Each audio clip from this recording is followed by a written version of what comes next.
Knoebels has one of the most unique ride collections I've seen at any park to date. Now, the reason I'm actually not doing a top 6 roller coasters here is because 1, that would be a shorter video, and 2, outside of the roller coasters, they actually have some really cool and interesting rides here. From thrill rides to flat rides to dark rides. A lot of them are really interesting, so I want to say something real quick before I get into this. I literally only rode 10 rides here, like 10 rides flat, so every ride you'll see on here are every ride that I rode there that day. I was a little short on time that day. I didn't get to stay as long as I would have wanted to, but I mainly got everything done that I wanted to do, so I feel like I can do this list now, so let's get right on into it. Starting out with the number 10 spot being Black Diamond. This is the worst roller coaster there in my opinion. It was just so stupid. It's literally Blazing Fury without the drops or excitement factor. It's just really dumb. It's very pointless. I rode it once and I was like, yeah, I'm probably never riding that again. A lot of people like to argue that it's the experience that makes it better than the one in front of it, and like, yeah, I guess so, but it was still dumb. I really didn't care for it that much.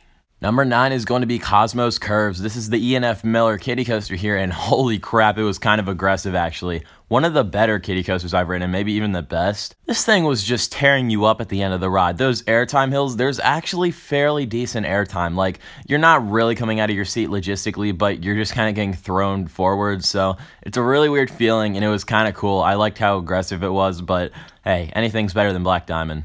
Number 8 is going to be Giant Flume, their log flume at the park. This might actually be my favorite log flume. It was really solid. Actually, I kind of take that back. I think Cold Cracker at Hershey Park is my favorite, but this one was still very interesting because it actually has 2 drops, so that was pretty cool. And I definitely got more soaked than I would have wanted to, but it was all good. It was a nice little log flume. I liked it. It was a long ride, so definitely not a bad ride at all. But coming into the number 7 spot is going to be Flying Turns. This is the wooden bobsled here at the park, and this was a really interesting ride.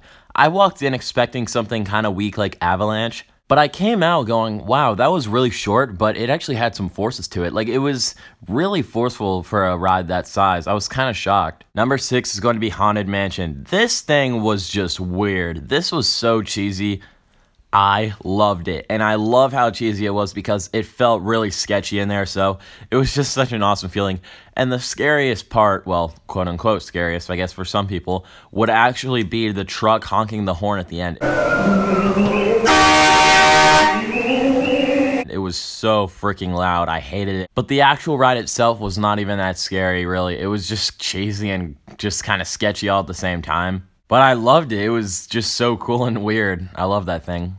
Anyways, moving into the top 5, number 5 is going to be a little controversial. I think a lot of people are going to get freaking rammed up about this. It is the Flyers. Now, I really liked these Flyers. I thought they were great. They were definitely as good as people said. They lived up to the hype. But I just wouldn't call them the best ride in the park. Like, yeah, they were awesome. They were really cool. I snapped them like crazy. And everyone was actually getting in trouble, including me, for like snapping them so hard. But the guy wouldn't do anything, really. These Flyers were just fantastic. I'm sure they are the best of the best, but they just weren't as good as people had put them out to be. They were like, oh my gosh, these are the best things in the park. Yeah, not really. I mean, they are great. I mean, I can understand if someone calls them the best flat ride in the park, but best ride in the park, period? I don't think so. Anyway, moving to the number 4 spot is one that's a little controversial here too. It is Impulse. Now, I know a lot of people would put this much lower. Not many people are big fans of this ride, but I was actually a little surprised how good this was. It was actually pretty forceful. When you're going through that Cobra roll, it's really forceful when it throws you up there. I was surprised by that. And the final inversion gives some great hang time. The drop is fun.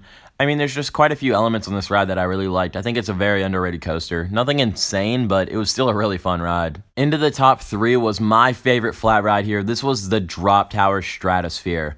Holy crap, this might be my favorite drop tower of all time. Right up there with the King's Dominion one. It was crazy. This thing just takes you up to the top, and you don't know when it's going to drop because right when you hit the top, it just, boom, you fall. It was insane. I was shocked. I was like, whoa, okay, that is not a traditional fair drop. It was even more intense. It was awesome. Number 2 is going to be one of their wooden coasters here at the park. This is Twister. Twister is a very fun ride. This thing has crazy lats. It is very forceful. The airtime was a little overrated. There was really not that much. I mean, people put it out like, oh my god, it's so much ejector at the end of the ride. No, it's really not. I mean, it's okay. I guess if you're in the back row, you get some air on that drop. But other than that, the ride's pretty much based off of laterals and G-forces, you know. I don't think this ride was as crazy as some people put it out to be or as underappreciated. I just found it kind of good, like it was a good ride. And of course, coming in at the #1 spot, this should be no surprise to anyone, it is Phoenix. This is their classic PTC wooden coaster here at the park. Oh my gosh, I loved Phoenix so much. This was such a fun ride. I did find it a tad overrated. I think people give it a lot of love that is not necessarily needed. Yeah, it's a really good ride, but like it's not one of the best wooden coasters in the world. And the 2018 freaking Golden Ticket Awards, it won best coaster in the world that was wooden. Like what? Over Lightning Rod, Toro, T-Express, coaster at Playland. What the heck? I mean, there's just so many other wooden coasters that I would probably take over Phoenix. But Phoenix is in my top 10 out of 83 credits, so that should show that I really love this ride. It is so much fun. The airtime is really crazy. It's just a feeling I had never felt before.